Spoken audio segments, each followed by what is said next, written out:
esta pequeña mariposa de color rosada. No es muy feliz este gráfico, porque no es tan alta la ubicación de la glándula. Aquí aparece sobre el cartílago cricoides y en realidad la ubicación habitual es bastante más baja, por delante de la tráquea, pero a la altura del hueco supraesternal, e incluso en algunos pacientes directamente se ubica por detrás de la parte superior del esternón. Y respecto de lo fisiológico, la glándula está afectada, como la mayoría de los órganos endocrinos, por el contralor del eje hipotálamo-hipofisario, que en este caso genera la producción de hormona estimulante de la tiroides, TSH o tirotrofina, que estimula a la glándula para que capte yodo, justamente iodine a la tirosina y produzca entonces sus dos hormonas, fundamentalmente T3 y T4, que además de actuar ejerciendo la función tiroidea, también van a cerrar el feedback hacia la hipófisis, produciendo el funcionamiento sinusoidal intermitente de la glándula. ¿Cuáles son las funciones de la glándula tiroides a través de sus hormonas T3 y T4?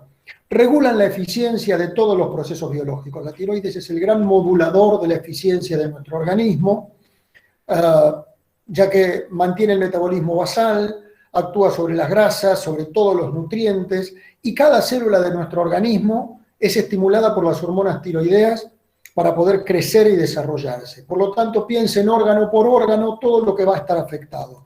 La frecuencia cardíaca, los niveles de colesterol, el peso, la fuerza, la calidad de la piel, la función reproductiva y todas las funciones cerebrales superiores, funciones cognitivas, todo está controlado por la tiroides. A mí me gusta decir que la tiroides es como el jefe, que no hace nada pero controla a todos. Y eso es un poco lo que hace la tiroides a través de sus mensajeros T3 y T4. ¿Cómo evaluamos la función de la glándula tiroides? A través de un análisis bioquímico. Cuando hace algunos años yo empecé a hablar de este tema, ponía esta foto y en los últimos años los bioquímicos me decían que esta foto es prehistórica. Entonces les quiero contar que esto ya no se ve más en los laboratorios. Estos son los modernos autoanalizadores que actualmente se utilizan para medir hormonas. Ya no es esta antigüedad que era muy romántica pero muy poco eficiente y muy lenta. Hoy, con los autoanalizadores, tenemos muy rápidamente los dosajes hormonales necesarios para evaluar a la tiroides. Y básicamente la tiroides produce dos hormonas, T3 y T4. Fundamentalmente la glándula produce T4, que como ven está en concentraciones muy superiores a las de T3, y las dos circulan unidas a proteínas transportadoras. La fracción libre, que es la fracción activa, es muy baja para las dos hormonas. Tienen algunas diferencias importantes. La T4 tiene una vida media muchísimo más larga que la T3, pero a su vez la T4 es el principal producto de la tiroides y la T3, este 30% de producción tiroidea generoso, en la mayoría de los pacientes se produce menos de un 30%, y la mayor parte de la T3 provee de la deionización intracelular periférica de la T4. O sea, la mayor parte de la T3 se produce porque la T4 pierde un átomo de yodo para convertirse en T3, y esta T3 es la hormona más potente, fíjense que triplica en potencia metabólica a la acción de la T4. Entonces, todas estas hormonas tienen un rango normal, por debajo de las cuales vamos a estar en hipotiroidismo y por encima en hipertiroidismo. Con excepción de la TSH o tirotrofina, que como es el estimulante hipofisario de la función tiroidea, sus niveles son inversamente proporcionales a la función tiroidea. Esto es, en el caso de un hipertiroidismo, la TSH se va a suprimir, la TSH se va a ir por debajo de lo normal, porque la hipófisis va a detectar el exceso de hormona y va a decirle a la tiroides, no hace falta que trabajes tanto. En el caso de un hipotiroidismo, por el contrario, la tirotrofina va a superar los valores normales, tratando de estimular a la glándula para que cumpla con la provisión de tiroxina y T3. Por último, quiero mencionar la tiroglobulina, que no es una hormona, sino que es una proteína que solamente es fabricada por las células tiroideas y que es un indicador fundamental en los casos de cáncer de tiroides. Si bien no tiene que ver con la funcionalidad, vale la pena nombrarla en una conversación sobre bioquímica y tiroides, porque la realidad es que la tiroglobulina, que es un marcador tisular, la presencia de tiroglobulina en un organismo nos dice que hay células tiroideas, pero en un paciente con cáncer de tiroides, en quien queremos curarlo y por lo tanto pretendemos que no quede ni una sola célula tiroidea, la tiroglobulina se transforma en un marcador tumoral, ya que si un paciente que después de la cirugía y de los tratamientos recibidos tiene tiroglobulina negativa, de pronto comienza a hacerse positiva, nos está indicando una reactivación de su enfermedad tumoral. Cuando queremos estudiar la anatomía de la glándula tiroides, el gold standard es la ecografía. Aquí vemos una ecografía normal. La ecografía es una especie de ciencia oculta. Los ecografistas nos muestran esta especie de Rorschach, estas manchas grises y negras, y nos dicen veo tal cosa, veo tal otra, y la ven solo ellas. Aquí le podemos mostrar una ecografía normal, esto que se ve aquí en la tráquea. Aquí delgado se ve el istmo de la glándula tiroides, el lóbulo derecho, la carótida por fuera, el lóbulo izquierdo, la carótida por fuera y la yugular. Y esto es lo que utilizamos cuando queremos estudiar una tiroides, fundamentalmente. Otras técnicas más complejas, como una resonancia magnética, este es un gran nódulo tiroideo que colapsa y desplaza la tráquea, o la tomografía, lo mismo, este es el mismo paciente, aquí podemos ver el lóbulo derecho corriendo la tráquea y comprimiéndola hacia la izquierda, fíjense la desviación de la línea media, o el PET, este es el mismo paciente donde podemos ver metástasis pulmonares, solamente se utilizan cuando queremos estudiar nódulos y fundamentalmente patología maligna. El gold standard es la ecografía y vale la pena remarcarlo porque a veces es paradójico, viene un paciente, por ejemplo, que se hizo una resonancia magnética por una hernia discal, en la resonancia apareció una imagen en la tiroides y nosotros le decimos, para conocer mejor tu nódulo te voy a pedir una ecografía. Y parece paradójico que para confirmar y tener mucho más detalles de los que nos da un estudio tan complejo como la resonancia, utilicemos algo tan barato y sencillo como la ecografía, pero para la tiroides es lo mejor. Y tenemos un estudio mixto que combina tanto el funcionamiento como la anatomía de la glándula tiroides, que es el estudio realizado con yodo radioactivo y la cámara gamma. Nosotros en estos casos le damos al paciente una cantidad conocida de yodo radioactivo. Ese yodo va a ser captado por la glándula tiroides, que lo utiliza como materia prima, y como es un yodo que desprende una radiación, nosotros sabemos cuánto le dimos y podemos ver cuál es lo que el paciente ha captado a la hora, a las 24 horas y a las 48 horas de haber sido ingerido, y esto nos da una imagen o una idea indirecta del funcionamiento de la glándula. Por otro lado, una vez que el paciente tomó el yodo, con una cámara gamma podemos ver la distribución del yodo dentro de la glándula. Esta es una distribución normal. En realidad lo que la cámara detecta es la radiación emitida por el yodo. Estas son las imágenes de un bocio multinodular. Este es el clásico nódulo frío o hipofuncionante. Aquí se ve una imagen de sacabocado porque dentro de la tiroides este espacio está ubicado por un tejido que no capta yodo. Esta es una enfermedad de Graves, un hipertiroidismo, una imagen, como ven, mucho más fuerte que esta porque hay muchísimo más yodo dentro de la glándula. Y por último, un nódulo caliente, un nódulo hiperfuncionante que ha captado el 100% del yodo y por ende el resto de la glándula no aparece visible en el centellograma. Recordemos también que el radioyodo puede ser utilizado, además de para todo lo que acabo de describir, con fines terapéuticos. Esto es, le damos al paciente una dosis de yodo radioactivo con una intensidad mucho más intensa, mucho más importante. Ese yodo se va a meter dentro de las células tiroideas, la radiación que emite es muy importante, entonces las va a destruir y vamos a conseguir entonces un complemento a la cirugía en el caso de un paciente con cáncer de tiroides.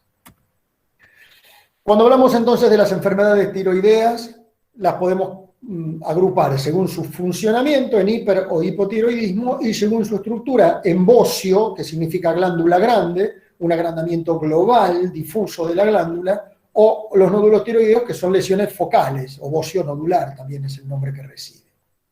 Respecto al funcionamiento, el hipertiroidismo es el exceso de hormona tiroidea, pero diferenciemos dos palabras. Hipertiroidismo implica que la glándula trabaja de más y nos provee de demasiada hormona tiroidea. El exceso de hormona tiroidea se llama tirotoxicosis. que es la responsable del síndrome clínico, la tirotoxicosis, pero no es únicamente por hipertiroidismo. El exceso de hormona tiroidea puede tener otras fuentes que no sea la tiroides, ya lo conversaremos, y como les decía, el exceso de hormona tiroidea es el responsable de la aceleración de todos los procesos metabólicos, de cada una de las funciones biológicas de nuestro organismo. Este hipertiroidismo puede ser primario si el problema se encuentra en la glándula tiroides. La enfermedad de Graves, que es el más común de los hipertiroidismos, es una enfermedad autoinmune que ya profundizaremos. El bocio multinodular, esto es, los nódulos que fabrican hormona tiroidea, que es la causa más común de hipertiroidismo en ancianos. El adenoma tóxico o nódulo único. Y en algunos casos, las metástasis funcionantes, esto es, metástasis de cáncer de tiroides que fabrican hormona. El exceso de yodo en forma crónica también provoca un síndrome conocido como enfermedad de Jod-Basedow o hipertiroidismo por exceso de yodo, por exceso de oferta de materia prima para una glándula normal.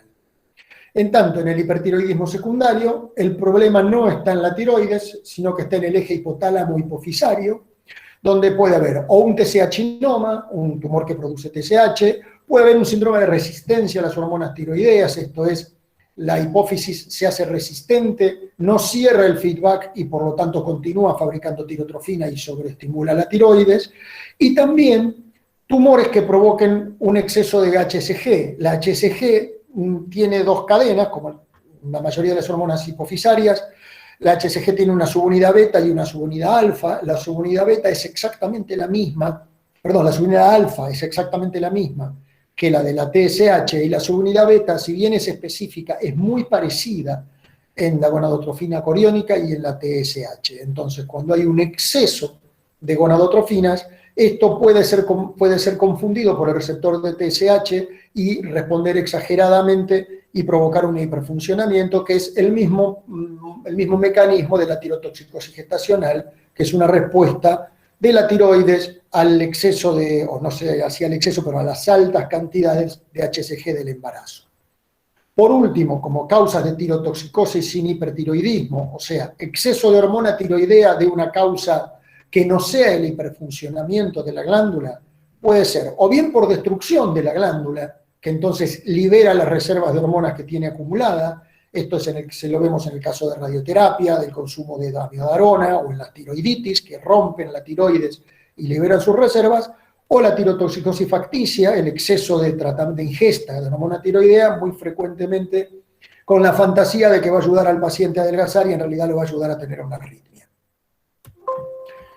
Entonces, ¿qué frecuencia tiene el hipertiroidismo? Baja. Podemos promediar que más o menos el 1% de la población puede tener hipertiroidismo. Como la mayoría de las enfermedades tiroideas es más común en mujeres, y también en un pequeño porcentaje, entre el 1 y 2%, pueden terminar en una tirotoxicosis grave o tormenta tiroidea, que es una emergencia de altísima mortalidad. La enfermedad de Graves es la causa más común en la población general, pero el bocio multinodular es la causa más común en ancianos. La enfermedad de Graves, entonces, representa la mayoría de las tirotoxicosis, afecta globalmente al 2% de las mujeres, 10 mujeres por cada hombre, es más común entre la segunda y quinta década de la vida, tiene una base genética y el 20-30% de los pacientes son monocigotas.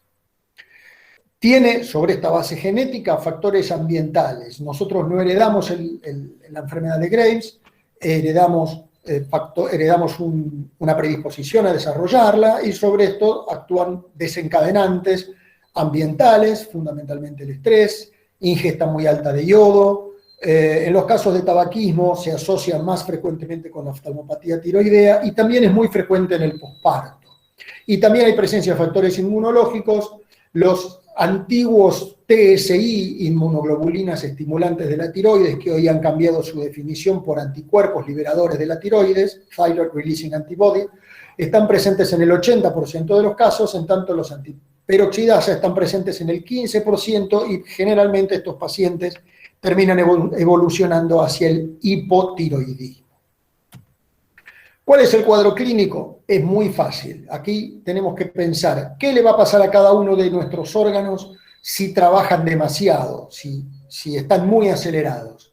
entonces va a haber hiperactividad, va a haber irritabilidad, insomnio, taquicardia, con frecuencia cardíaca acelerada, pérdida de peso por aceleración de metabolismo, a pesar de que también se acelera el apetito.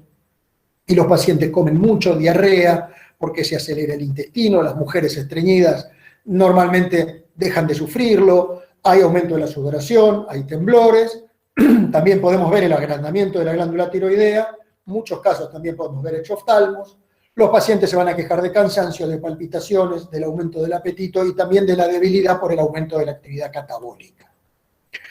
Como siempre, la clínica es soberana para diagnosticarlo, la anamnesis, el examen físico, una buena historia clínica es importante. Nos vamos a encontrar con una TSH suprimida, porque la glándula no funciona, y las hormonas elevadas estimuladas por los anticuerpos liberadores.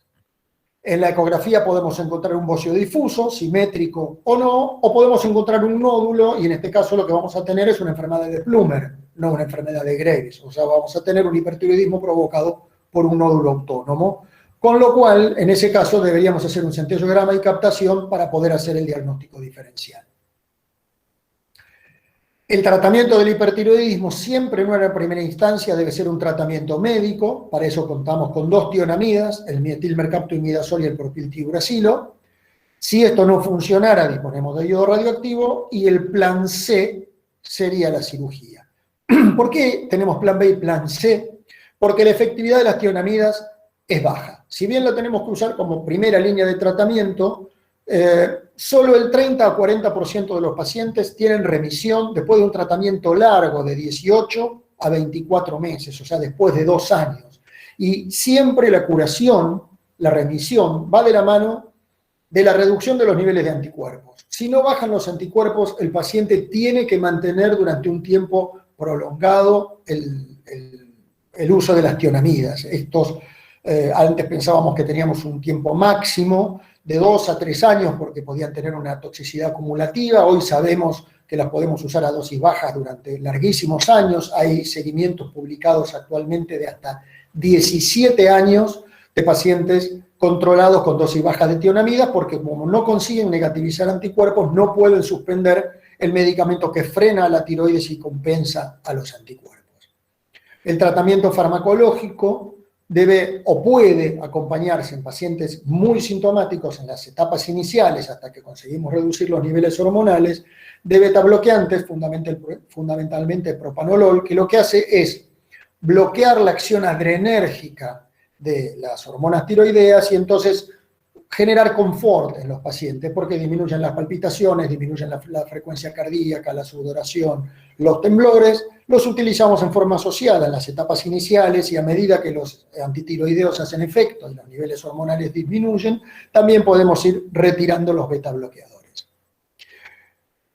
¿Qué sucede cuando el paciente no quiere seguir tomando metimazol, se cansa del tratamiento o tiene una función tiroidea muy inestable y entonces empezamos con la manta corta de destaparnos los pies o la cabeza porque cuando le damos los antitiroideos, el paciente pasa al hipotiroidismo, cuando le reducimos la dosis se nos dispara y no encontramos la dosis justa, o a veces no lo tolera porque estos fármacos también tienen efectos colaterales y los pacientes en algunos casos lo sufren demasiado, puede dar urticaria, puede dar intolerancia o en casos graves puede dar disminución de polimorfonucleares, esa granulocitosis.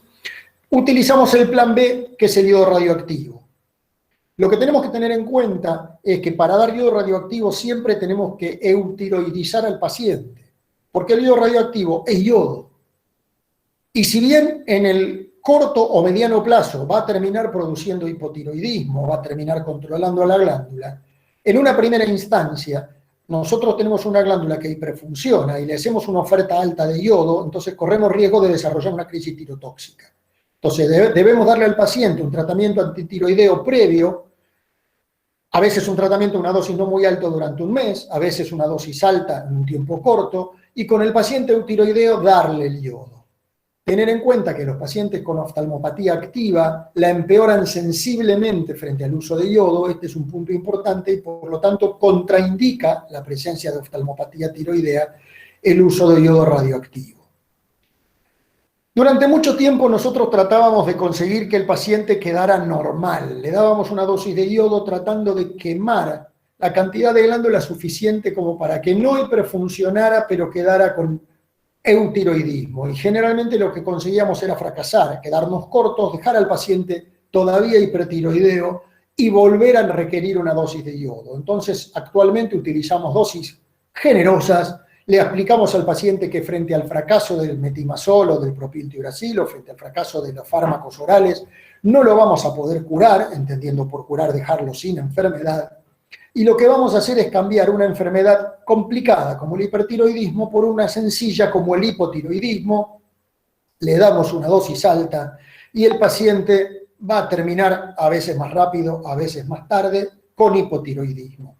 Pero siempre tengamos en cuenta que el hipertiroidismo va a persistir por 2 o 3 meses, porque nosotros no le damos una bomba que hace explotar a la tiroides. Entonces, durante un tiempo, la tiroides va a seguir funcionando y debemos acompañar entonces algunos meses, nunca más de 2 o 3, después de la dosis de yodo con drogas antitiroideas, y que por supuesto, como es material radioactivo, este tratamiento está contraindicado en embarazo y lactancia. Entonces, en estos casos, donde el paciente tiene oftalmopatía, donde el paciente está buscando la paciente está buscando un embarazo, o que está dando la teta, o rechaza la dosis de yodo por algún motivo, los pacientes también deciden, tenemos el plan C, que es la cirugía. Lo hacemos generalmente en jóvenes, lo hacemos en pacientes con grandes bocios, lo cual nos obligaría a usar dosis muy grandes e importantes también de yodo, y tiene las complicaciones de cualquier cirugía tiroidea: la hemorragia, el daño del nervio recurrente, el hipoparatiroidismo definitivo, que es muy raro, pero el transitorio no es tan raro, porque la manipulación de la tiroides, y sobre todo teniendo en cuenta que la tiroides y las paratiroides tienen vascularización común, entonces se ligan un montón de arterias y arteriolas para la tiroidectomía. Esto también complica la vascularidad paratiroidea, y hasta que desarrollan la circulación colateral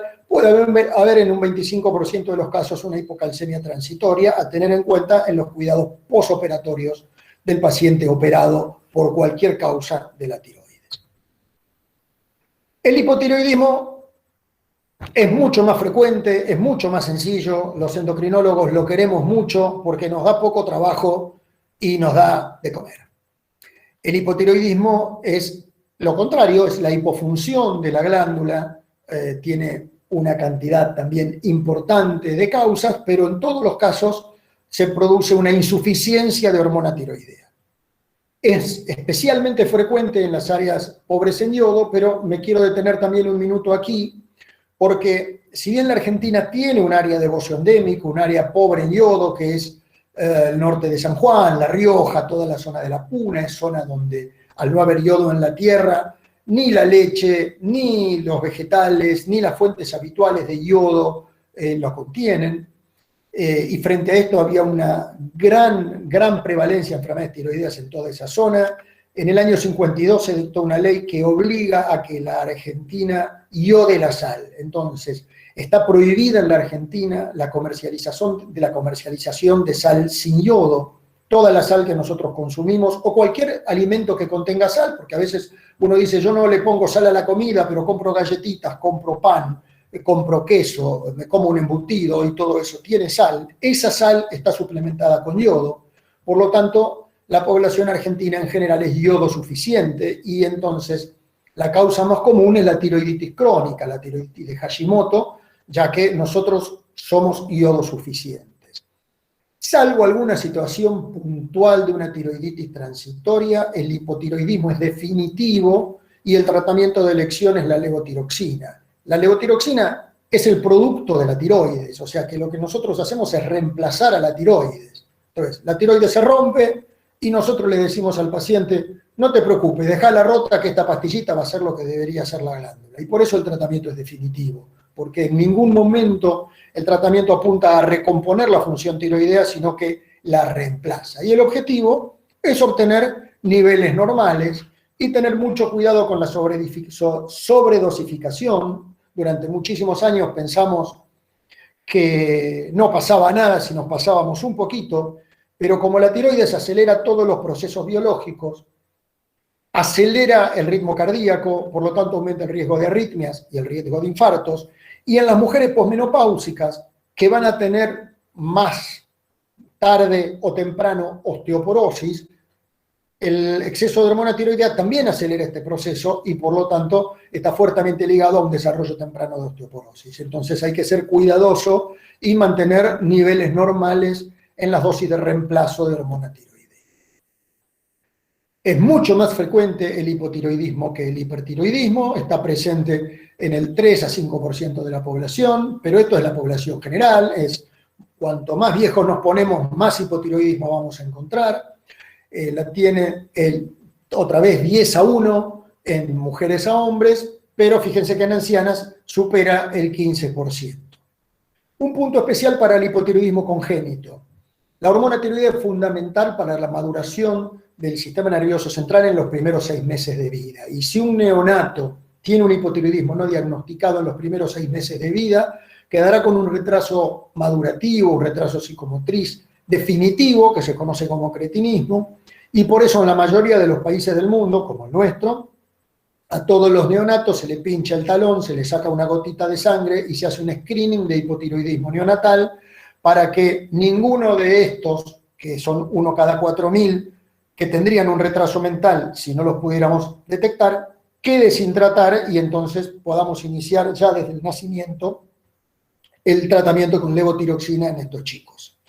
Y al igual que el hipertiroidismo, puede ser primario o secundario, puede ser por un problema en la glándula o por un problema en el eje hipotálamo hipofisario.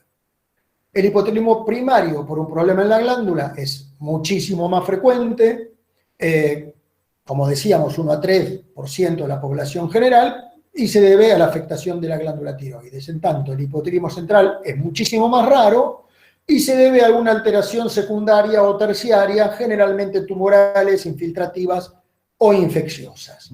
También podríamos clasificarlo según el tiempo de aparición, en congénito o adquirido, y según la severidad en clínico o subclínico. Y esta es una entidad bastante interesante, porque el hipotiroidismo subclínico, que significa una debilidad de la glándula de poca magnitud, o sea, hipotiroidismo significa que la glándula trabaja poco y subclínico significa que no tiene manifestaciones clínicas. Esto es, la tiroides tiene una cierta incompetencia, la hipófisis y el hipotálamo lo detectan, elevan los niveles de tirotrofina, sobreestimulan ligeramente a la tiroides, y la tiroides, que tiene una incapacidad parcial, con esta hiperestimulación la superan y te proveen de niveles normales de hormona tiroidea. Entonces, este hipotiroidismo subclínico, hoy en día tenemos claro que no debe ser tratado. Repasando, en el hipotiroidismo central, hay un problema en el hipotálamo hipofisario, en el eje hipotálamo hipofisario, no estimula la tiroides y la tiroides no fabrica hormona tiroidea. En tanto, en el hipotiroidismo primario, hay un problema directo en la glándula tiroidea que, por más que la estimulemos, no va a fabricar sus hormonas. Como les decía, para hipotiroidismo central, causas tumorales, necrosis, hemorragia, enfermedades infiltrativas, infecciosas y causas ya realmente más raras. Para el hipotiroidismo primario, fundamentalmente la tiroiditis autoinmune de Hashimoto, otras tiroiditis, posparto, subaguda, silente, déficit de yodo que en nuestro país no hay, o, bueno, la destrucción tiroidea, ya sea por radioterapia externa, por una dosis de yodo, por una cirugía. La tiroiditis de Hashimoto, que es la causa más frecuente, es una enfermedad autoinmune. El señor Hikaru Hashimoto describió esto en 1914, inyectándole suero de pacientes hipotiroideos a conejos. Ese suero tenía los anticuerpos antitiroideos y los pobres conejitos se quedaban también hipotiroideos. Entonces, así se descubrió esto y se le puso el nombre de Don Hikaru. Es una enfermedad que tiene una base genética y que, como todas ellas, tiene también un disparador, fundamentalmente ambientales, también el estrés, las cantidades de yodo, los fumadores, algunos metales, tiene una prevalencia que va aumentando con la edad y como todas las enfermedades autoinmunes suele asociarse con otras. En este caso, la mayoría de las asociadas a la tiroiditis de Hashimoto son la diabetes, el vitiligo muy especialmente, la artritis reumatoidea, cirrosis biliar primaria y el síndrome de Sjögren. Tiene una incidencia de 3,5 nuevos casos para cada 1.000 habitantes en mujeres y 0,8 nuevos casos por cada 1.000 habitantes en hombres. El cuadro clínico, al revés que el hipertiroidismo. ¿Qué le pasa a cada uno de nuestros órganos si están lentos, si le falta nafta, si están desacelerados? Vamos a tener cansancio, la piel está seca porque se renueva lentamente, entonces es piel vieja, hay retención de líquido, un edema específico, Godet positivo que se llama mixedema, frío por disminución del metabolismo, sensación permanente de frío en estos pacientes, bradicardia, oligoamenorrea, anorexia, voz ronca por edema de cuerdas vocales, sobrepeso porque está lento el metabolismo, dificultad de las funciones cerebrales superiores, depresión, trastornos cognitivos. Todo nuestro cuerpo está regulado hacia abajo. Esa es la clínica fundamental. Como es muy frecuente el hipotiroidismo, muchos protocolos aconsejan el screening solo con TSH. O sea, la TSH es muy importante para el screening. No hace falta pedir la batería completa de hormonas tiroideas si queremos simplemente hacer pesquisa en la población. Está recomendado a partir de los 35 años en las mujeres y después cada 5 años. Y cuando encontramos una elevación moderada, aumentamos la frecuencia de monitoreos y como también la hormona tiroidea es fundamental para el normal desarrollo del embarazo y pequeños déficits son causa de aborto recurrente, está indicada también su pesquisa en las mujeres que buscan gesta dentro de la preparación del embarazo. Cuando una mujer va al ginecólogo y le dice voy a empezar a buscar qué tengo que hacer, una de las cosas que tiene que hacer es controlar su tiroides y si apareciera algún conflicto también seguirlo durante el embarazo. ¿Qué vamos a encontrar? Vamos a encontrar en el hipotiroidismo primario un déficit de hormonas tiroideas con una TSH elevada tratando la hipófisis de estimular a la tiroides sin éxito, y en este caso tenemos que medir los anticuerpos para confirmar la tiroiditis de Hashimoto. Y en el caso de un hipotiroidismo central vamos a encontrar las hormonas tiroideas bajas, es la definición de hipotiroidismo, y vamos a encontrar la tirotrofina, o bien baja o normal, o también podríamos encontrarla aumentada en los casos en los que la hipófisis produce una TSH defectuosa, una TSH biológicamente inactiva. Y habitualmente esto tenemos que acompañarlo de otras pruebas de función hipotálamo-hipofisario para descartar que estemos frente a un panhipopituitarismo. Y en el caso de un hipotiroidismo subclínico, vamos a encontrar a una TSH elevada ligeramente, no muy elevada, con hormonas tiroideas normales, porque una tiroides que tiene limitaciones responde satisfactoriamente a una ligera sobreestimulación. Y fíjense qué interesante este trabajo, un trabajo ya viejito, tiene algunos años. ¿Qué hicieron estos españoles? A todos los pacientes que tenían una TSH elevada, le repitieron la TSH en un mes aproximadamente sin darles ningún tratamiento.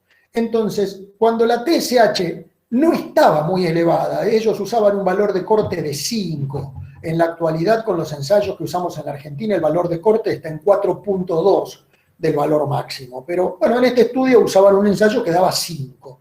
Entonces, cuando los pacientes tenían entre 5 y 9,9, o sea, una elevación ligera, sin hacerle nada, le repitieron el análisis y en el 52% de los casos la TSH era normal.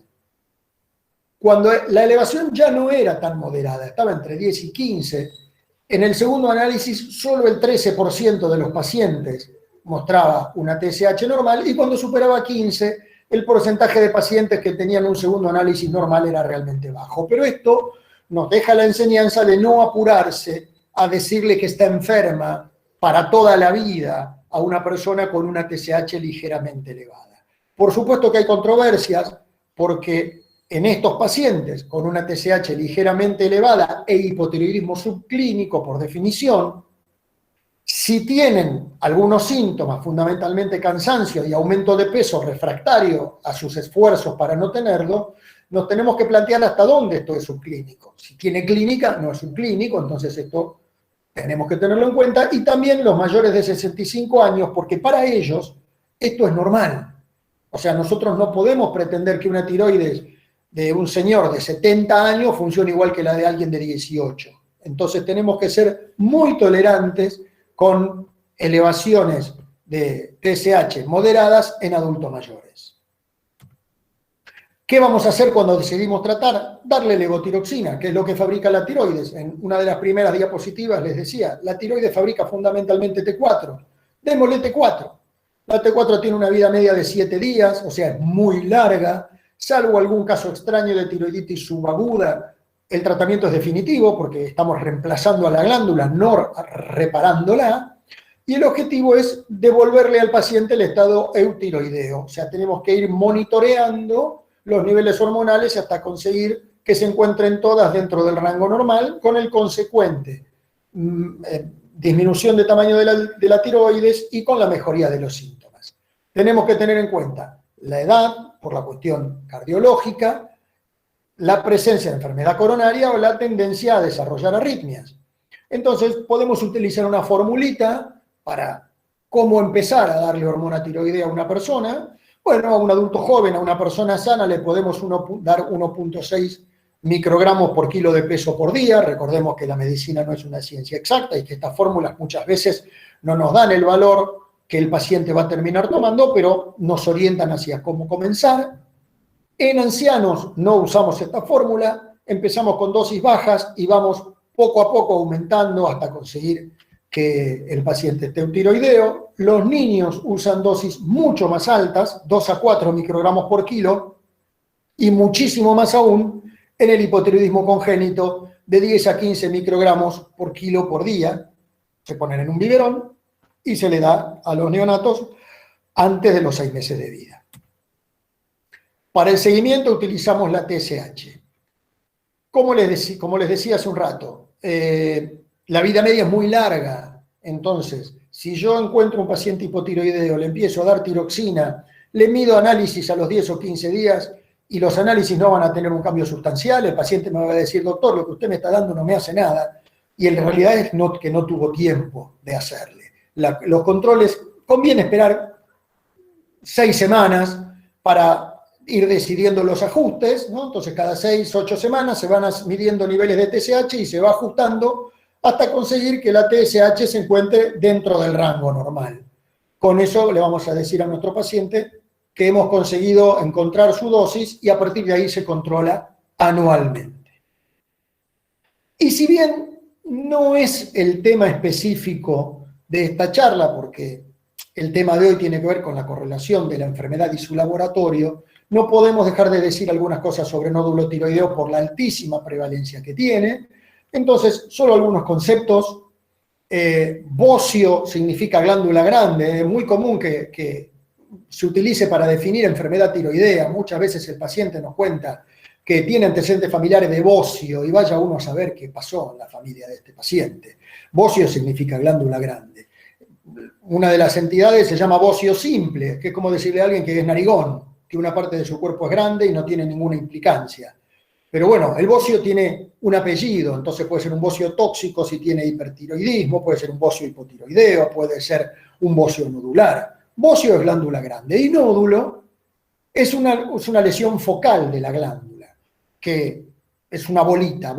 Nódulo, bolita y tumor son sinónimos. A mí me parece que nódulo es una palabra fantástica, porque si le decimos a un paciente que tiene una bolita, puede llevarse la idea de que no tiene nada, que no tiene ninguna importancia y no haga los estudios que merece. Y si le decimos que tiene un tumor, el paciente lo va a asociar con cáncer, lo cual lo más probable es que esto no esté pasando y lo vamos a asustar sin necesidad. Entonces, nódulo es una palabra justa, ¿eh? Y dentro de los nódulos, el incidentaloma es el nódulo hallado de casualidad. Muy común cuando el paciente se hace un Doppler de carótida, cuando se hace un estudio de una hernia de disco cervical, cuando se hace una tomografía cervicotorácica por alguna cuestión respiratoria, aparezca un nódulo de tiroides. Eso se llama incidentaloma.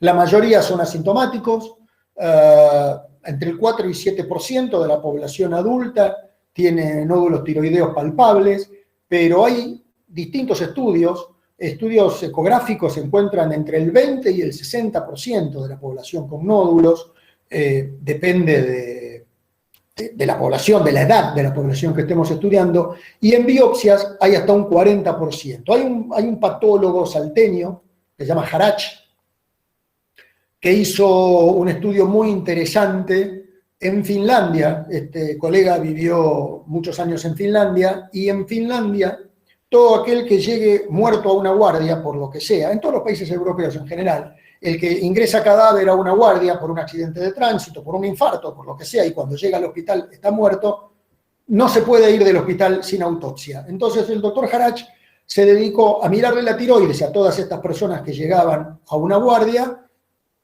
o a un hospital muertos por alguna causa de cualquier tipo, y encontró que el 40% de estas tiroides tenían nódulos, una frecuencia, como ven, muy alta, con una tasa de malignidad bastante baja. En las estadísticas más altas está entre el 5 y el 7%.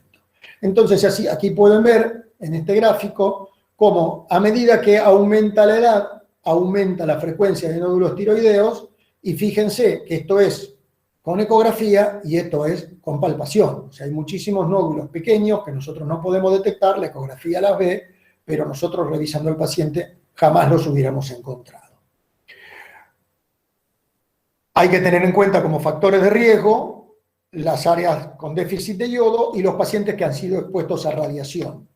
Ya casi no estamos viendo, porque se han ido muriendo de viejos, pero hace 50 o 60 años se usaba la radiación de cabeza y cuello para tratamiento del acné rebelde, y estos pacientes que habían recibido en la zona de cabeza y cuello una radiación tenían una tasa altísima de nódulos tiroideos, y hoy en día lo vemos en las mujeres que por patología mamaria se hacen muchas mamografías desde muy jóvenes, 2 o 3 por año, y si no se usa el protector de plomo recomendado en estos casos, la tiroides termina recibiendo radiación, y esto también genera una alta prevalencia de nódulos tiroideos. Entonces, como les decía, la radiación es un factor de riesgo muy importante para desarrollar nódulos, y especialmente para desarrollar nódulos con una gran tasa de malignidad muy superior a la normal. La prevalencia aumenta con la edad. Los nódulos en los chicos son poco frecuentes, pero la tasa de malignidad es muy alta. Es mucho más frecuente en mujeres que en hombres, sin embargo la diferencia no es tan importante como en el caso de las alteraciones funcionales de la glándula. Y tener en cuenta en el caso de los embarazos que justamente lo que les explicaba al principio de la HSG, esta sobreestimulación tiroidea se asocia con la formación de nódulos nuevos en personas predispuestas y con el crecimiento de nódulos en las mujeres que ya lo tenían antes del embarazo. ¿Qué implicancias clínicas tiene un nódulo tiroideo? Bueno, si es muy grande puede provocar síntomas compresivos. La carótida, los yugulares, el esófago, la tráquea son estructuras de vecindad que pueden ser comprometidas por un nódulo muy grande. Es poco frecuente, pero a veces pasa. Y como les decía, hay un porcentaje de nódulos que son cáncer de tiroides, que si bien tiene un nivel de agresividad bajo y un porcentaje de curación muy alto, es un cáncer. Si no lo detectamos y no lo tratamos, puede terminar dando metástasis y matando al paciente.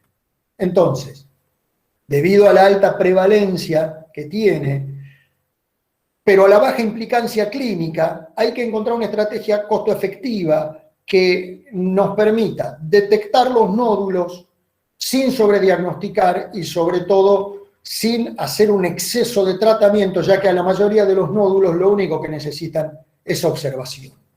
Tranquilizar al paciente, contenerlo, explicarle que esta es una lesión generalmente benigna, que la ecografía además nos da mucha información y la imagen de un nódulo peligroso es muy distinta de la de un nódulo sano, y que esto nos va a permitir hacer un seguimiento y actuar cuando veamos algún tipo de signo de alarma. El nódulo podemos, como decía, palparlo, a veces podemos verlo, a veces lo ve el paciente, la mujer maquillándose, el hombre afeitándose. También muchas veces aparece en algún otro estudio. Una vez que lo conocemos, tenemos que iniciar desde allí un seguimiento sobre este nódulo y actuar solo en los casos en los que ya sea desde el punto de vista clínico o de los métodos complementarios de imagen, aparezcan signos que nos alarman. Y con esto remarco, la mayoría son asintomáticos, pero los buenos y los malos son asintomáticos. Entonces tampoco nos pensemos que porque el paciente no tiene ningún síntoma, seguro que ese nódulo es bueno. Es importante el seguimiento y sobre todo el seguimiento ecográfico con las características clásicas de un nódulo que tiene una transformación maligna. Con esto quiero terminar esta clase y quedo a disposición para las preguntas que deseen. Muchísimas gracias, Diego, por la excelente presentación. Y ahí si ves el chat, hay un par de preguntas. Si querés te las leo. Aquí estoy, si querés, espera, saco la presentación, pero no puedo ver, acá está el chat, a ver. Sí, cómo no, si querés las leo yo. Dale, como vos quieras. Agustina pregunta, la pregunta de Agustina. Sí, Agustina pregunta si hay un límite máximo de aumento de peso atribuible al hipotiroidismo. No, este es un tema complicado porque siempre tenemos que investigar hasta dónde el sobrepeso o el aumento de peso que el paciente nos manifiesta está justificado o no. Y la verdad es que si nosotros le preguntamos a la mayoría de los gordos, la mayoría nos va a decir que no se merece haber engordado. Y la mayoría nos va a mentir, a veces se mienten a ellos mismos. Pero hay que investigar bien que el paciente tenga un sobrepeso no justificado. O sea, muchas veces el paciente te dice, yo como para estar flaco. Y le preguntas si hace ejercicio y no hace. Y cuando investigas lo que come, te cuenta que toma alcohol o que se desayuna una media luna en el bar de la esquina. Y bueno, no hay un número. Hay que tener en cuenta que el sobrepeso sea un sobrepeso injustificado. Pero no hay un número, no hay un porcentaje que uno pueda decir, esto es lo que tenés que aumentar para que yo piense que tu tiroides está mal. Juli, no sé si es Julia o Julieta, pregunta, ¿ante qué valores de TSH y T4 pedimos anticuerpos? Mirá, siempre que sospechemos una disfunción aún subclínica hay que pedir anticuerpos. Y lo habitual, si lo detectamos en fase temprana, es que el paciente esté en fase subclínica, tanto de hiper como lo de hipo. O sea que nos vamos a encontrar hipertiroidismo subclínico o hipotiroidismo subclínico, esto es TSH por encima o por debajo de los valores normales, con T4 normal. No esperar que la T4 se salga del rango normal para pedir los anticuerpos. Yo les cuento un chisme. Yo me formé en un hospital donde cada servicio tenía un presupuesto asignado y no se podía pasar de ese presupuesto y a su vez tenía premios y castigos. Entonces, cuando uno pedía todo lo que quisiera pedir, en el T3, T4, TSH, T4 libre, T3 libre, anticuerpos, el jefe del departamento de bioquímica nos hacía la TSH, separaba la muestra en dos y medía TSH. Y si la TSH estaba normal, nos mandaba el informe que decía TSH normal, no procede realizar el resto de los análisis. Si la TSH estaba inadecuada, hacía todo lo que nosotros le pedíamos. Por lo tanto, este concepto me parece piola que se lleven. La TSH es el gold standard del estudio de la tiroides, es lo que usamos para screening y es la que usamos para determinar si vamos a pedir o no anticuerpos, si vamos a pedir o no imágenes funcionales con yodo. La TSH es fundamental. ¿Con qué valores de laboratorio se inicia la medicación? El hipotiroidismo subclínico hoy en día no debe tratarse si el paciente o la paciente no busca embarazo. Por lo tanto, con TSHs inferiores a 7, según algunos protocolos, o a 10, según otros, y T4 normal, no se inicia el tratamiento. Cuando la T4 cae por debajo de lo normal, o la TSH supera 10 o 7, según cuál sea el protocolo que quieran usar, iniciamos el tratamiento. Nicolás, bien, uno de los pocos hombres que está aquí presente mientras juega la selección argentina, pregunta si tiene utilidad la suplementación de la terapia hormonal en el hipotiroidismo con T3. No en un principio. Esto es, habitualmente el tratamiento lo hacemos con T4 y solo con T4. De hecho, hasta hace un tiempo me refiero a unos 7, 8 años, se vendía en la Argentina un producto que se llamaba Levotrin, que en vez de tener 100 microgramos de T4, tenía 90 de T4 y 10% y 10 de T3, que intentaba emular lo que hace la tiroides, pero se dejó de vender justamente porque no se vendía. Entonces se retiró del mercado. Habitualmente suplementamos solo con T4 y solamente en aquellos pacientes en los que por algún motivo, alcanzando niveles del límite superior de T4, no conseguimos regularizar la TSH, añadimos T3. Y bueno, en el chat yo no veo más preguntas. No sé si alguien tiene alguna otra pregunta o hay algo que quiera comentar. Me parece que no, Diego. Vi mientras hablaba que un par de varones salieron, que les hice acordar que estaba jugando la selección y Sí. no ver el partido. No. Bueno, perfecto. Te liberamos, Diego. Muchas gracias nuevamente.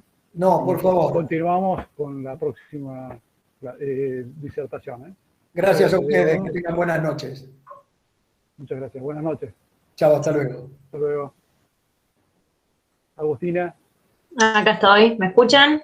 Te escuchamos. Bien. Bueno, a ver cómo era esto.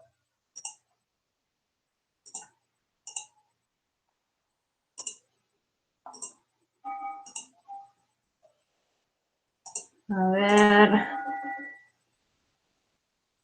¿Ahí se ve? Perfecto. Bien. Perfecto. Bueno, rapidito me presento. Mi nombre es Agustina, soy bioquímica. Actualmente formo parte del equipo de CIVIC Laboratorios y bueno, conmigo van a ver todo lo que sería la parte del laboratorio en enfermedades tiroides. Fíjense que acá yo les presento, bueno, un poquito para repasar lo que sería la tiroides. La unidad funcional de la glándula es el folículo tiroideo, que va a estar formado, o sea, ese folículo tiene una estructura esférica y va a estar formado en su superficie por una monocapa de células epiteliales, que son las células foliculares o tirocitos, que tienen la función de sintetizar y secretar las hormonas T3 y T4.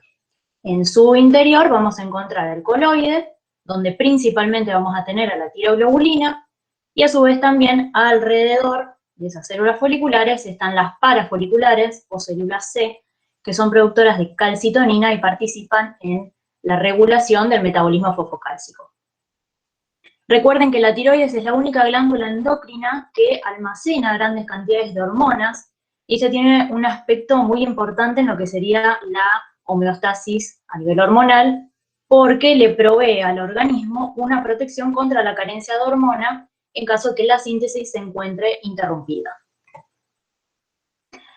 Acá fíjense, bueno, este dibujito por ahí medio complicado, pero es simplemente para explicarles un poco de la síntesis y secreción de las hormonas tiroides. Vamos a partir principalmente del yodo, que es el componente fundamental de estas hormonas. Lo mismo que les recalcaba el doctor, la carencia de yodo genera trastornos anatómicos de la glándula, como pueden ser el bocio, los nódulos, trastornos funcionales que pueden afectar el desarrollo psicomotor de los niños y por ende una disminución del coeficiente intelectual. Entonces el método más efectivo para evitar esa carencia de yodo viene a ser la yodación de la sal de mesa. Que bueno, que es lo que les decía el doctor, que actualmente en Argentina hay una ley que obliga a todas las compañías productoras de sal a yodar la sal con el iodato de potasio. Ahora fíjense cómo va a ingresar el yodo a la glándula a través de un zinc portador, que es este NIS, que está acá, que va a cotransportar iones de sodio y de yodo, mediado por el gradiente generado por la bomba sodio-potasio ATPasa. Una vez que el yodo está dentro de la glándula, se va a concentrar y después se va a liberar al coloide, mediado en realidad por otra proteína que es una pendrina. Una vez que llega al coloide, fíjense que el yodo se va a encontrar con la tiroglobulina. ¿De dónde viene la tiroglobulina? Tiene su síntesis en el retículo endoplasmático rugoso, y ahí pasa al Golgi, donde se va a glicosilar y a sulfatar, y se vuelca, digamos, se forman vesículas, y esas vesículas, por un proceso de exocitosis, se fusionan las membranas y se vuelca al coloide. Entonces, ahora se encuentra el yodo con esa tiroglobulina, que es una glucoproteína polipeptídica. ¿Qué es lo que va a ocurrir ahora? Entonces, el yodo se va a unir a esa tiroglobulina y este es un proceso mediado por la tiroperoxidasa, que además de catalizar esa unión, va a catalizar la oxidación del yodo a yoduro con formación de peróxido de hidrógeno. Este es un proceso que se conoce como organificación del yodo, donde se van a formar moléculas que se conocen como MIT y DIT. Los MIT, MIT, son las monoiodotirosinas y los DIT, diiodotirosinas. Cuando posteriormente se produce la fusión de un MIT con un DIT, vamos a tener la T3 y la fusión de dos DIT, la T4, ¿sí? Todo esto se va a almacenar en el coloide formando parte de la tiroglobulina iodada, hasta que llega un estímulo para la liberación de las hormonas tiroides. ¿Cuál va a ser ese estímulo? La unión de la TSH a su receptor que está en la membrana vasolateral. Entonces, una vez que se produce esa unión, va a mediar un proceso de macropinocitosis con extensión de pseudópodos que van a envolver gotitas de coloide. Y esas gotitas ingresan a la célula folicular, que se va a encontrar con lisosomas, se van a fusionar, se va a formar lo que se conoce como fagolisosoma, que contiene enzimas hidrolíticas como son las catepsinas, que van a inducir la proteólisis de la tiroglobulina iodada. Una vez que esa tiroglobulina se va rompiendo, se libera T3 y T4 a circulación. Parte de la tiroglobulina también sale a circulación, por eso es normal encontrar tiroglobulina en pacientes sanos. Ahora vamos a ver para qué se utiliza la tiroglobulina. Pero la tiroglobulina que no sale a circulación es desiodada y el yodo se utiliza nuevamente en el círculo para seguir generando las hormonas tiroides. Fíjense, acá les muestro cómo es el metabolismo de hormonas tiroides. Lo que dice acá es que la T4 se produce exclusivamente en la tiroides, mientras que un 70 a un 90% de la T3 se produce por fuera de la tiroides. ¿Cómo se va a producir? Mediante un proceso de desiodinación, que es la vía más importante del metabolismo de T3 y T4, mediante un conjunto de enzimas que son deiodinasas, ¿sí? Que existen tres tipos diferentes, que se van a encontrar en diferentes órganos o tejidos, principalmente a nivel de hígado y riñón sean los más importantes, y depende qué tipo de deionidasa esté actuando, se va a producir la pérdida de un átomo de yodo en diferentes posiciones. Puede ser una pérdida de átomo de yodo en posición 5', que da lugar a la T3, que es la biológicamente activa, o si no, el yodo en posición 5, que da lugar a la T3 reversa, ¿sí? Entonces, fíjense que la expresión tisular o las diferentes modificaciones en la actividad de estas enzimas van a estar contribuyendo a la cantidad de T3 reversa o T3 que va a estar sintetizando ese individuo. Un poquito más explicado podría verse acá donde dice factores nutricionales, metabólicos o farmacológicos aumentan o disminuyen la formación de T3. Es decir, fíjense, por ejemplo, en el primer caso, una situación de equilibrio, donde tenemos la misma cantidad de T3 reversa que de T3 en su forma activa, ¿sí? Hay una deionización similar, tanto en posición 5 como en 5'. En un estado de desnutrición o una enfermedad grave, una enfermedad crónica, fíjense que los valores de T3 reversa superan a las concentraciones de T3, porque imagínense que estos son pacientes que, por ejemplo, en estado de desnutrición, que no tienen nutrientes suficientes, entonces quieren mantener su organismo en un estado basal metabólico. En un caso de hipotiroidismo, donde ustedes vieron que hay una disminución de la síntesis de hormonas tiroides, tengo menos cantidad de T4, ¿qué es lo que va a hacer el organismo? Va a decir, tengo poquita T4, entonces lo poquito que tengo lo voy a pasar a T3 en su forma, digamos, no reversa, o sea, su forma activa, ¿sí? Porque es la que tiene la actividad biológica.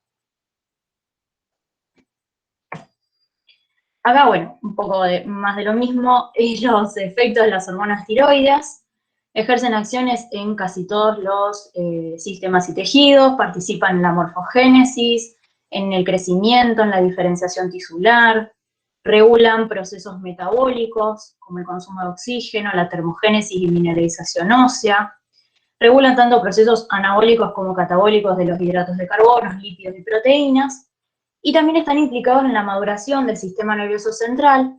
Por eso es lo que les contaba el doctor, que es importante hacer en el screening neonatal la determinación de la TSH para descartar un hipotiroidismo congénito que a la larga puede llevar a un déficit intelectual en los recién nacidos. Bien, respecto a cómo vamos a encontrar estas hormonas tiroides, fíjense que tenemos una fracción unida a proteína y una fracción libre. Prácticamente casi todo, por no decir todo, el 99,9% está unido a proteínas, mientras que hay una fracción mucho más chiquitita, cercana a un 1%, que es la que vamos a encontrar como libre y que es la que se denomina fracción biológicamente activa, porque es la que va a poder atravesar las membranas y producir algún tipo de efecto, ¿sí? Si bien este porcentaje es muy bajito, es suficiente como para mantener el equilibrio metabólico. Dentro de estas proteínas tenemos el 70% va a estar unido a esta TBG, que es la globulina de unión a tiroxina, un 15 a un 20% va a estar unido a la albúmina, y un 10 o un 15% a la prealbúmina, ¿sí? Hay que tener en cuenta que estas proteínas son sintetizadas en el hígado, por lo tanto, cualquier variación en su síntesis o mayor degradación de estas proteínas puede generar cambios en la concentración plasmática de hormonas tiroides. Igual esto hago un paréntesis porque ahora lo vamos a ver más adelante, que se los explico con un ejemplo. Este es un sistema que está altamente regulado. Entonces, en realidad, la concentración de hormona libre no se modificaría, por lo menos de manera inicial. Ahora, si el trastorno hepático persiste, sí. Fíjense, acá les pongo la globulina transportadora de tiroxina. Bueno, transporta el 70% de las hormonas tiroides. Esta puede disminuir en presencia de andrógenos, glucocorticoides, esteroides anabólicos. Puede aumentar en presencia de estrógenos, como puede ser el caso de un embarazo, o el uso de anticonceptivos orales, porque aumenta la síntesis. Puede aumentar también en presencia de una hepatitis aguda o crónica, y esto en realidad está relacionado con un proceso de inflamación hepático, del parénquima hepático, que produciría una alteración en la permeabilidad celular y, por ende, liberación de más proteína al medio. También tenemos, bueno, salicilato, fenitoína, fenilbutazona, el diazepam, que compiten con las hormonas tiroides por los sitios de unión. Y también tenemos que tener en cuenta la heparina, que estimula la lipoproteína lipasa, que libera ácidos grasos libres y desplaza a las hormonas tiroides de esta globulina de transporte. Ahora bien, acá yo les muestro qué vamos a utilizar para la evaluación de la función tiroidea. Ahí tienen todo lo que se mide: TSH, T4 total y libre, T3, tiroglobulina, anticuerpos antitiroideos y un test que es el test de TRH. Fíjense acá yo les pongo el eje. No quiero repetir sobre lo mismo, me imagino que ya lo tienen bien aprendido esto, pero hay que tener en cuenta que como todo eje, hipotálamo, hipófisis, órgano blanco, es un sistema abierto e interconectado con otros ejes. Es decir, está influenciado por múltiples factores. El estrés, las horas de sueño, la modificación de otros ejes también puede afectar este eje, ¿sí? Entonces, por eso acá yo remarco como importante interrogar al paciente. No solamente porque puede haber otro trastorno de base que me esté produciendo alguna alteración en el eje tiroideo, sino también porque hay pacientes que pueden estar tomando diferentes medicamentos que también me pueden afectar al eje, ¿sí? Fíjense, entonces, acá tenemos a la TSH, es una glucoproteína que está compuesta por dos subunidades, la alfa y la beta. Comparte la subunidad alfa con otras hormonas, como son la LH, TSH, la gonadotrofina coriónica, mientras que la subunidad beta es la que le va a dar la especificidad funcional y es la que va a ser reconocida por el receptor de TSH. Tiene una secreción pulsátil, estimula la captación, organificación, síntesis de tiroglobulina, secreción de T3 y T4, y a nivel laboratorio es el mejor marcador del estado de la función tiroidea. Antiguamente los métodos eran métodos más bien limitados porque no podían diferenciar entre valores normales y valores bajos, pero con el aumento de la sensibilidad de los métodos y de los ensayos, se usa la TSH como test inicial en la medición de la función tiroidea. ¿Por qué es importante? Porque nos permite detectar un hipo- e hipertiroidismo primario, incluso en estadios subclínicos, donde todavía voy a ver los valores de T3 y T4 dentro de lo normal, pero con modificaciones de la TSH. Puede haber interferencias, por ejemplo, lo que yo les digo, pacientes con enfermedades agudas graves o psiquiátricas. Son pacientes donde ustedes van a ver que están alterados los pulsos de secreción. Además son pacientes que por lo general están medicados, entonces esos medicamentos también pueden alterar el eje. Y por otro lado también, bueno, tratamiento con dopaminérgicos, glucocorticoides, que hace que haya una disminución de la secreción de TSH. Fíjense, este gráfico lo que nos muestra es una relación entre los valores de TSH y T4 libre. Lo que se puede ver acá es que cuando se produce un cambio de 2 veces en la concentración de T4 libre, se va a ver reflejado con un cambio mucho mayor de la TSH, un cambio de hasta 100 veces el valor de TSH sérica. Es decir, a pequeños cambios de T4 libre se producen cambios mucho mayores de TSH.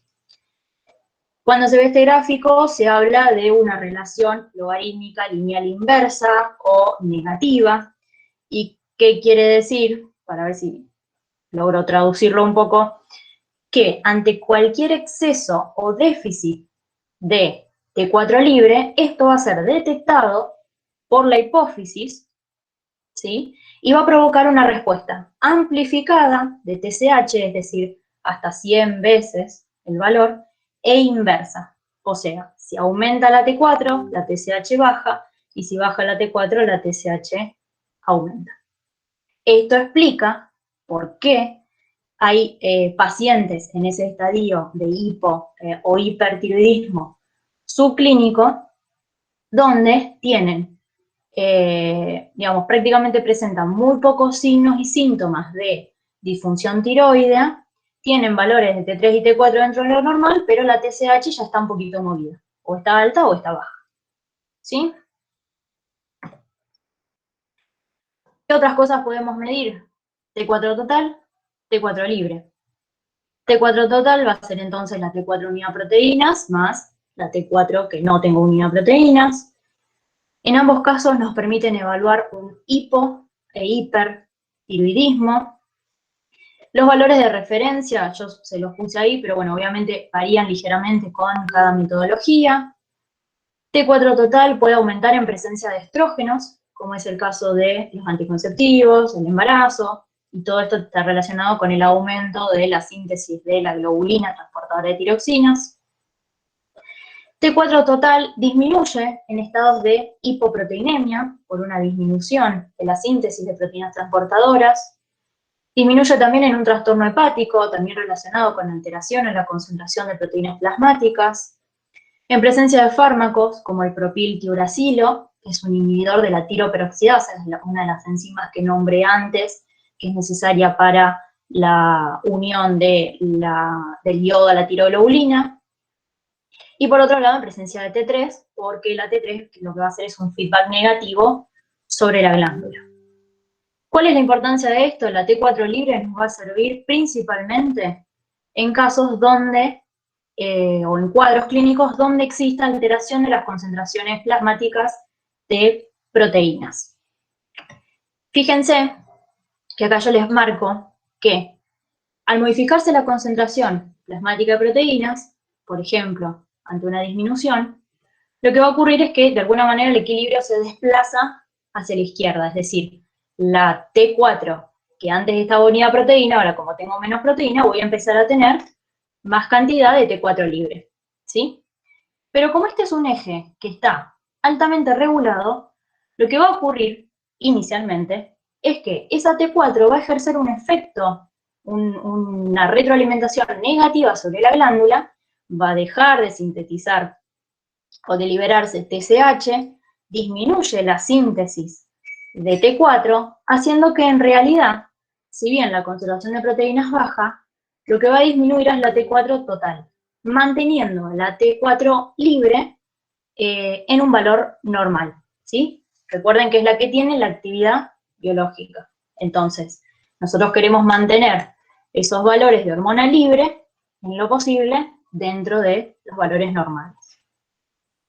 Esto obviamente inicialmente, si el trastorno hepático persiste o la hipoproteinemia persiste, va a llegar un momento en que el eje va a dejar de compensar y ahí sí ya voy a tener todas las alteraciones. Otra cosa que podemos medir, la T3, permite evaluar un hipertiroidismo y el tratamiento de un hipertiroidismo. Evaluar una tirotoxicosis por T3 en casos donde yo tengo T4 normal y TSH disminuida. Tirotoxicosis, o sea, cuando por ejemplo tengo una síntesis exacerbada de T3.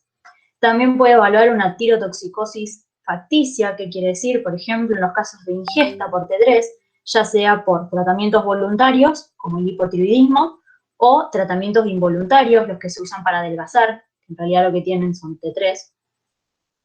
Y algunas consideraciones a tener en cuenta es que estos valores están disminuidos en un 25% en los ancianos, o sea, en los ancianos lo que vamos a encontrar es que el valor de referencia es mucho más bajito, en realidad está más cercano al límite inferior que en un adulto sería. Y por otro lado, que lo mismo, al modificar las concentraciones de proteínas transportadoras, también se van a modificar los valores de la T3 total. ¿Qué más podemos medir? Anticuerpos antitiroideos.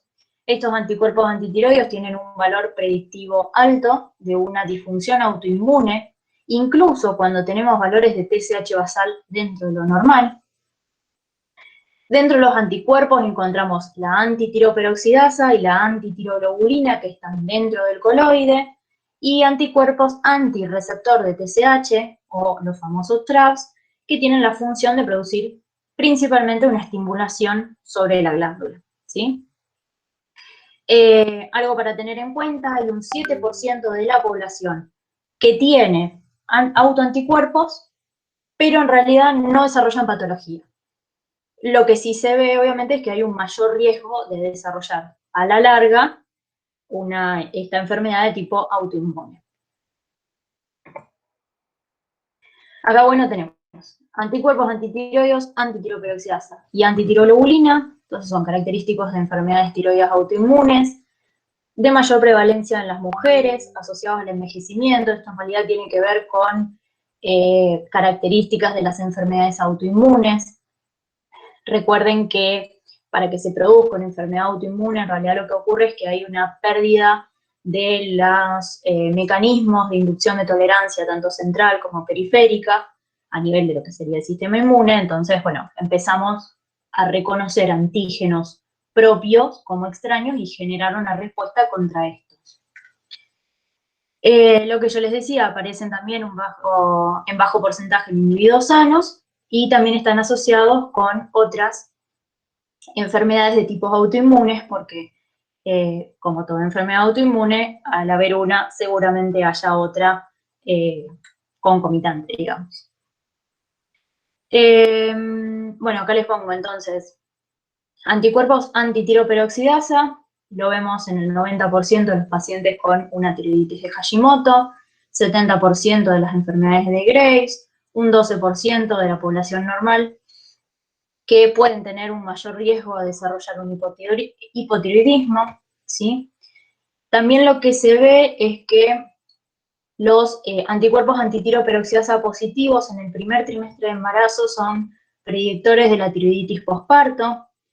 También está asociado estos autoanticuerpos en mujeres embarazadas a un mayor riesgo de aborto. Respecto a los anticuerpos antitiroglobulina, tenemos el 70-80% de la tiroiditis Hashimoto y un 30% de la enfermedad de Graves. Voy a tomar agua porque me voy a morir.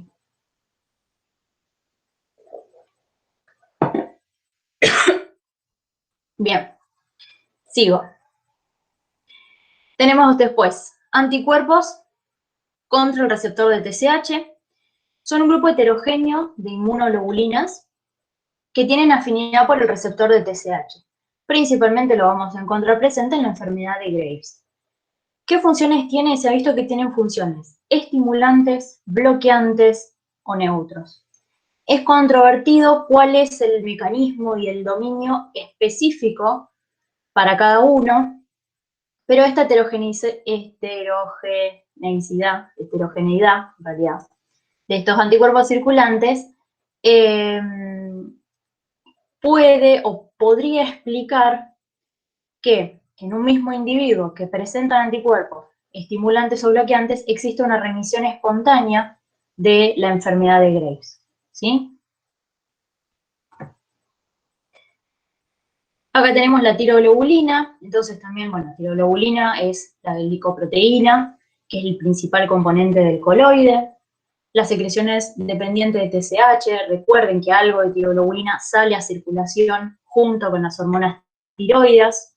Es producido tanto por células tiroides normales como por células tiroides cancerosas.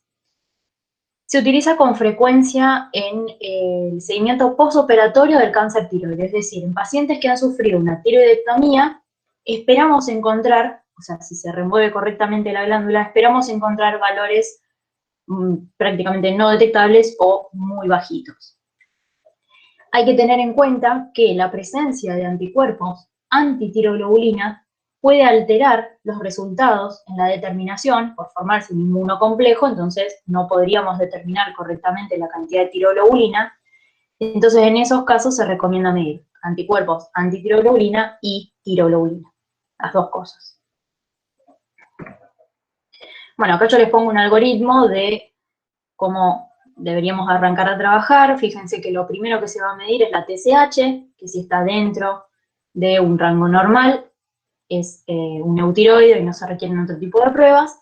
Y después, dependiendo si está alto o bajo, vamos a medir la T4 libre. Y acá les traigo el test de TRH. El test de TRH es una prueba de estímulo, ¿sí?, donde se le va a dar al paciente TRH de manera exógena. Y lo que vamos a hacer es medir, bueno, ahí yo les pongo las dosis aproximadamente que se le va a dar dependiendo si son adultos o niños, y lo que se va a medir es una TSH basal y después a los 30, 60, 90 minutos. Si el médico no especifica nada, lo que se hace es medir la TSH basal y después a los 30 minutos. ¿Qué es lo que esperamos ver? Es que el valor basal, en realidad el valor a los 30 minutos, duplique al valor que medimos en tiempo cero, al valor basal. Bueno, la TSH normaliza a los 120 minutos. Acá tenemos condiciones del paciente, requiere 8 horas de ayuno. La extracción basal tiene que hacerse entre las 8 y 9:30 de la mañana. Esto tiene que ver con la pulsatilidad de la secreción. Y no suspender en ese momento la medicación para tiroides. ¿Cuándo me va a servir? Cuando se quiere valorar la integridad del eje hipotálamo, hipófisis, tiroides, o en el diagnóstico de un hipo o hipertiroidismo, cuando las pruebas no son concluyentes. Fíjense cómo les van a dar los resultados. El que está pintadito de gris, todo pintado, sería un paciente normal, donde ustedes van a partir de un valor de TSH bajito, dentro de lo normal, ¿sí? Le hago el estímulo con TRH y la TSH va a aumentar al doble de su valor, más o menos a la media hora, y después empezar a bajar para los 120 minutos aproximadamente, normalizar. Después tenemos el caso, el de arriba de todo, que sería un hipotiroidismo primario, donde nosotros ya de por sí partimos de un valor de TSH alto. Entonces, cuando hacemos una inducción con TRH, ese valor de TSH aumenta mucho más. Entonces se ve una producción exacerbada de TSH. En el otro caso vemos el hipotiroidismo primario subclínico. En estos casos, fíjense que nosotros partimos de un valor de TSH que es bajo, pero que es un poquito más alto del normal, ¿sí? Todavía en este estadio los valores de hormonas tiroideas se encuentran dentro de lo normal. Entonces nosotros vamos a ver ese aumento de TSH, pero mucho más, o sea, no tan marcado como en el hipotiroidismo primario ya establecido. Después tenemos el hipotiroidismo de tipo hipotalámico, donde en estos casos se producen trastornos a nivel del hipotálamo, como puede ser una lesión o un tumor, donde ya de por sí la TRH va a estar bajita, ¿sí?